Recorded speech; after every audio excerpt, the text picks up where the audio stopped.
What would you do if you had a second life? In a world where magic exists, or where technology would be far more advanced? Some video games try to answer that question with immersive gameplay or groundbreaking graphics. And while some may succeed to some extent, they may never reach the level of immersion that offers sandboxes.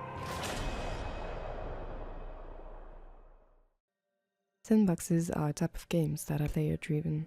The sole principle of a sandbox game is to let the player be the creator of their own will. These games generally have no defined end, nor defined goal, so it's up to the player to create their own. And when you implement that in a multiplayer mode, it becomes a player-driven world defined by its history and its societies. The popular sandbox game Minecraft would be a great example. Its multiplayer mode is used by thousands of people across thousands of player-owned servers. A popular server by the name of 2B2T is based on the principle of anarchy. I believe it represents well the concept of sandboxes pushed to an extreme. Everything is possible, there are no rules. Its history dates back to 2011. It has almost every setting to function like a real society. But still, even with somewhat of a social structural construct, it doesn't manage to achieve the immersion given by the game we're discussing today. For more than 20 years, hundreds of thousands of people have tasted the freedom of exploring all possibilities. They've experienced space.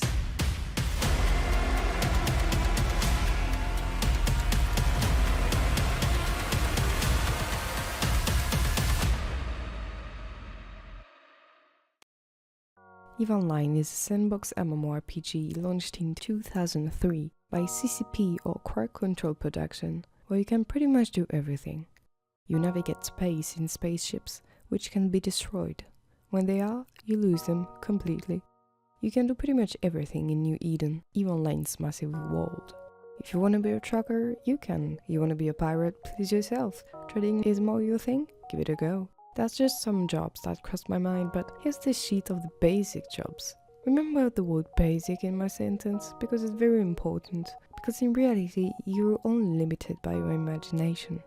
Players gather in guilds named corporations, alliances, and unofficially coalitions, and players are the center of the game. Let's say you want a ship to bring to your new base in the middle of nowhere. You have several options. Either contact a manufacturer who can construct you the ship, go to a local market yourself where the players put items for sale, or pay someone to bring it to you. Whatever you choose, there's another player in the equation.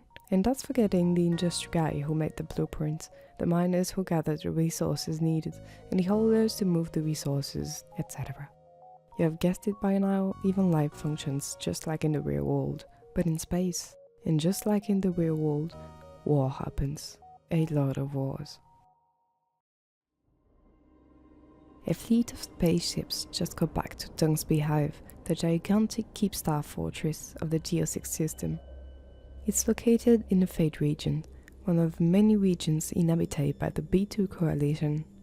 B2 was the smallest of the three principal coalitions of New Eden, the other two being the Imperium and the Panda Farm. Since early 2022, peace was mostly present amongst them. While Panda Farm were enemy to the others, only small, insignificant battles will happen here and there. An enemy ship approached the high hub in the Fortake A system, a vital territorial structure for the sovereignty of the system. This enemy ship was equipped with an entosis link, which allows the ship to attack and destroy said structure. After being assured not to be followed, it came close enough to start the entosis warm-up process. As soon as it started, all the online coalition's members from both sides were alerted. A battle was about to start, and players could finally have some fun in these peaceful times. Mere minutes later, everyone started forming in fleets to get ready to defend or attack the objective. Fleet leaders and leadership members gathered in urgence to strategize on the how was to come. Air was electric.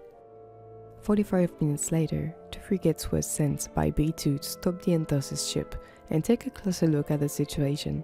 While they managed to destroy the enemy ship, what they witnessed looked bad for the things to come. On site, Panda Farm brought powerful and expensive faction battleships, amongst others, ready to conquer this land. A clear message was sent. They were here and they were ready. 2 minutes later, a fleet from Wormhole, one of Imperium Coalition's alliances, arrived at the location. It didn't take long for the first shot to be fired, and a second, and a third. The battlefield was progressively growing as ships from both parties were arriving. The defenders were having considerable losses at first, but were able to take down one of the enemy's battleships. This immediately triggered a response from the opposite side. As players kept pouring in from both sides, Penafam decided to bring out the heavy artillery. Giant shadows were casted on F4R Skip Star, Penafam staging. Gigantic ships eclipsed the sun when getting in position to warp out of the station. Dreadnoughts, as they are named, have a destruction power equaling their sizes. Tens of dreads undocked, eager to join the fight. Brought in by an impressive teleportation method called the Sino, they started flooding the battlefield. Metascraps floated everywhere as hundreds of ships were getting blown up. B2 also brought their dreads to the table in response, escalating the fight to a clear massacre. But the war wasn't only present in Fort A. Specially trained fleets in special ops ships were doing some shenanigans in the background, finding the teleporters and destroying them, as well as blocking the enemy's ships before they could leave the base with giant disruption bubbles. More ships, battleships and dreadnoughts continued to join the battlefield, enraged by the adrenaline and the fury of the fight. Thousands of people fought for over 3 hours, losing countless ships and resources. After midnight, a last rocket flew across the shipwrecks and lodged in the open, broken piece of armor of the last dreadnought of B2. Penafam Coalition got out victorious, and this marked the end of the sovereignty of B2 over Fort A. This battle was only the beginning, and it cost 4.8 trillion ISKs, the in-game currency, which can be roughly converted in 64,000 USD in total ship losses. After a Cold War, it started a fire. As this wasn't just some random skirmish, the B2 forces prepared for the next attack. Trainings were more common, doctrines and strategies evolved. As weeks passed and more enemies roamed around, tensions grew. By October, fight happened much more. Penafam led a constant pressure by harassing mining fleets or travelers, and the rumor of a relocation started spreading around the members of B2. The enemy almost made B2's region their own. They traveled free however they wanted, rarely bothered due to the sheer numbers in fleets. Air was starting to be unbreathable. The risk of dying at any moment has never been that true in that game. Penafam's aggressiveness helped them take the space, one system at a time. Even with the help of the Imperium Coalition, time was counted for B2 in the north. Under the Cloud Ring, like thousands of wrecks, destroyed in seemingly endless skirmishes. With each day passing, the enemy was closer and closer to the Coalition's main hub, the Geo-6 Skipstar. Danger, as well as the end of an era, was inevitable. Alliances faced two choices: to surrender to Penafam or to flee and relocate to the other side of the galaxy. The hauling and transport services of New Eden were overbooked. Ships and resources were moved around in urgents, stocked in temporary stations, or moved dangerously through wormholes in the Podvin region. As these agreements in leadership struck, alliances shortly started going their separate ways. On November 11, the Penafam forces took down B2's former headquarters, the gigantic Skipstar of Geo-6. It officially marked the end of the war and the end of B2. The shattered regions were no home anymore to B2 players, and B2 was no more.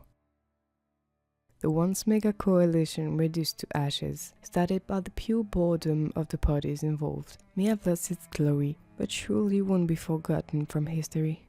This video is for the place I called home, the friends I made along the way, the Binksy 4C Skipstar, and my Astra in oh shit. If you enjoyed this video, please consider liking, commenting and subscribing. It really helps me with the algorithm. Don't forget to also check my website, pretty new stuff on there. That was Delta for Wormhole. Stay tuned.